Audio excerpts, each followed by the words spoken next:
After 30 minutes of stylish jams, and the Elektron website went down in flames because 1 billion people hit refresh every 10 seconds, I am proud to say that I was part of this terrorist act. The Digitakt II is out.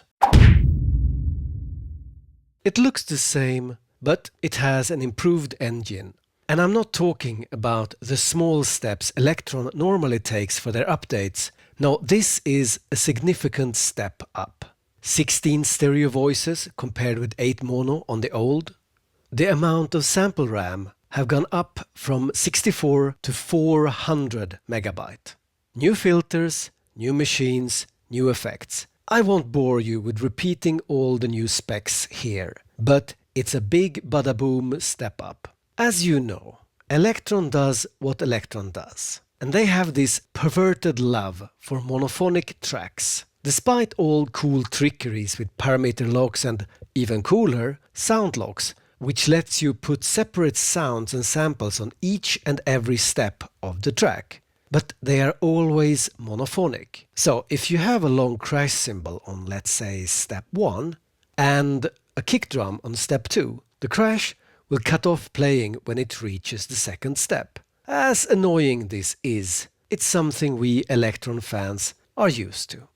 Now, let's transport ourselves from the Burg of the Goths in Sweden to the birthplace of a world-famous cheese in the Netherlands. For $50, you can buy something that is called a smart MIDI cable from a company called RetroKits, which is basically a programmable MIDI cable that lets you do cool stuff. One of the things it can do is that it can turn your Digitakt into a polyphonic sampler synthesizer.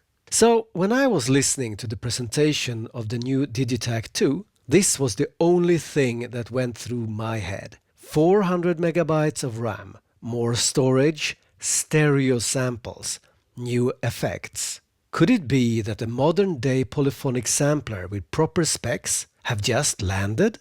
I am sure Elektron will never implement a polyphonic mode in Digitakt. They are like they are. But with the RetroKits cable, you could get there. In either case, the original Digitakt is my second most inspirational piece of gear I own. So no matter what happens in the future, the Digitakt II will be a huge hit, at least for me. That thing practically writes IDs on its own.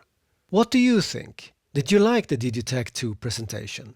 Do you feel that the polyphonic sampler would be fun to play with in 2024? Or do you feel that that train have left a long time ago?